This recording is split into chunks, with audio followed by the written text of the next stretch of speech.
Olha, o que dizem hoje, nessa sexta-feira, dia 22 de julho, é que alguns jornalistas que o presidente Temer teria ficado um pouco contrariado com as declarações feitas pelos seus ministros da Justiça e da Defesa, minimizando esses episódios de quinta-feira da prisão de 12 terroristas brasileiros. Porque eu ouvi até o ministro da Justiça dizer, são amadores. O ministro da Defesa dizia, não se apavorem. Bom, agora já nessa sexta-feira, com esse tiroteio todo que está ocorrendo, nesse exato momento, eu estou falando com vocês aqui, são 15 horas e 10 minutos de sexta-feira, e há pouco eu estava olhando a Globo News, as imagens de pessoas mortas já em Munique, sobre a calçada, de frente de um shopping center, né? As informações são de que terroristas, pelo menos 3, um deles no metrô, o outro no shopping, o outro em outro local, fortemente armados, estão matando lá os alemãos na rua, né? As autoridades alemãs, inclusive, estão pedindo que as pessoas nem saiam de casa para poder tentar pegar esses terroristas, né? Eu estava há pouco olhando isso na Globo News. Eu também fiquei navegando aqui pelo site da Deutsche Welle, que é a principal rádio da Alemanha, que transmite para o mundo inteiro, acompanhando o que está acontecendo na Alemanha nesse exato momento, e estava dando uma olhada nos sites dos jornais e revistas, né? A revista Der Spiegel, que é a principal da Alemanha. Eu conheço Munique, é uma belíssima cidade, né? Belíssima cidade. Depois de Berlim, Frankfurt, eu imagino que Munique deve ser a terceira mais populosa cidade da Alemanha. As cidades europeias não são muito grandes, né? Munique deve ter no máximo 1 milhão de habitantes, eu não sei, mas no máximo, eu acho que nem tem isso, né? Tamanho de Porto Alegre, assim, mas é uma bela cidade. Pois bem, nem bem o ministro da Justiça falava em amadores e o ministro da Defesa falava não se apavorem, e já menos de 24 horas depois está acontecendo agora um novo atentado terrorista, dessa vez na Alemanha. De novo, eu estou ouvindo na Globo News ali, jornalistas falando, aquela Mônica Beltrão, o Guga Chakra lá de Nova York, tentando minimizar isso aí. Eles continuam tentando minimizar. Essa Mônica Beltrão chegou ao ponto de dizer que, olha, essa crise econômica europeia, eu não sei de que crise econômica europeia que ela está falando, porque não tô vendo. Que crise econômica europeia? Aqui no Brasil também, se ela ainda estivesse dizendo, olha, essa invasão de imigrantes de países em guerra, inclusive de palestinos, de sírios, de paquistaneses, do pessoal da África do Norte, de afegãos, de iraquianos, de turcos, né? Eu ainda poderia compreender.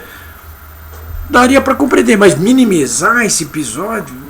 Olha, se o Temer aqui estava reclamando do ministro da Justiça, do ministro da Defesa, eu acho que ele está reclamando com razão, porque cá para nós, o que nós precisamos entender. Agora, nessa sexta-feira de manhã mesmo, eu estava falando com um colega meu, jornalista de Cruz Alta, da rádio Diário Serrano, e nós estávamos conversando exatamente sobre essas coisas que eu estou falando aqui para vocês agora. Essa tentativa de reduzir as proporções desses episódios que estão acontecendo pelo mundo todo. Inclusive essa conversa aí do ministro da Justiça e do ministro da Defesa, né? Porque ali na Globo News estava falando de novo em lobo solitário. Olha, a impressão que estão tentando passar, muita gente, essa gente, né? Que eu acho que na verdade eles estão fazendo uma defesa oblíqua desses vagabundos, desses criminosos, né?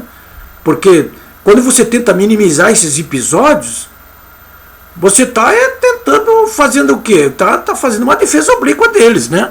Porque não tem que minimizar nada. Tem que minimizar coisa nenhuma. Tem que fazer o que o governo está fazendo aqui no Brasil mesmo. Prende todo mundo, toca lá para um presídio de segurança máxima no Mato Grosso do Sul e investiga essa gente. E não solta nenhum deles, com razão, sem razão, antes de terminar essa Olimpíada. Fica por lá, com razão, sem razão, não interessa, né? Bom, senhores, mas o que eu quero dizer é o seguinte.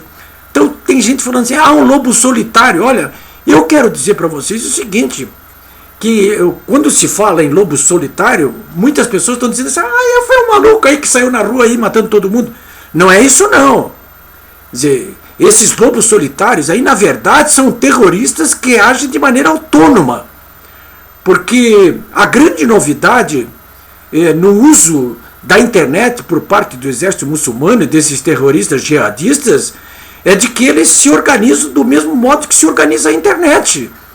A internet, você sabe, foi criada pelo Pentágono para garantir comunicações, mesmo em caso de ataque nuclear, de forma autônoma. É uma rede, é a rede mundial de computadores. Você rompe uma rede aqui, mas sobram braços. É assim que funciona a internet.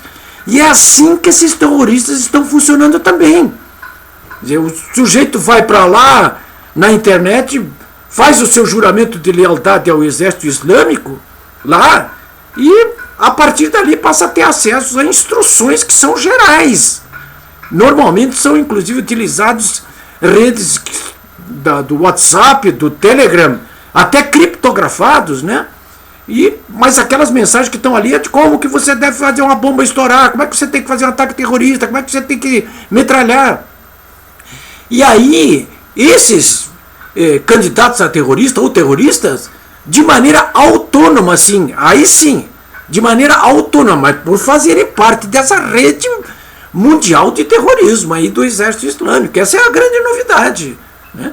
Mas, ou seja, é uma rede mundial de terrorismo que funciona como células autônomas, uma nem precisa ficar em contato com a outra, nem com seus próprios chefes imediatos, né? E pratica o terrorismo. Isso é um combate, isso é muito sofisticado. É até de estranhar que gente tão atrasada contra essa gente que está lá, esses jihadistas, possam se organizar de maneira tão moderna como estão se organizando, né? Mas não tem nada que minimizar, não. Tem que agir, entrar em campo e não reduzir as proporções de nada. Tem que ficar vigilante a cada momento, né? E eu quero lembrar o seguinte, aquelas pessoas que acham que o brasileiro não tem nada a ver. Eu vi na mídia hoje, nessa sexta-feira, alguns jornalistas dizendo assim, mas o brasileiro é cordial, não sei. Olha aqui, ó. O primeiro sequestro de avião nos últimos 50 anos que ocorreu, depois da Segunda Guerra Mundial, ocorreu aqui no Brasil, durante a ditadura militar, por parte de terroristas que combatiam a ditadura militar, né?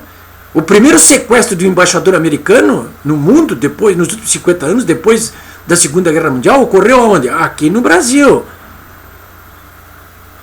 Preste atenção, não tem nada desse negócio de brasileiro cordial, não. Também diziam que os gaúchos eram cordiais, até que começou aquela degola, né, na Revolução Federalista de 1893. O que está acontecendo agora é essas degolas aí. E não tem perdão não, viu? Não tem perdão.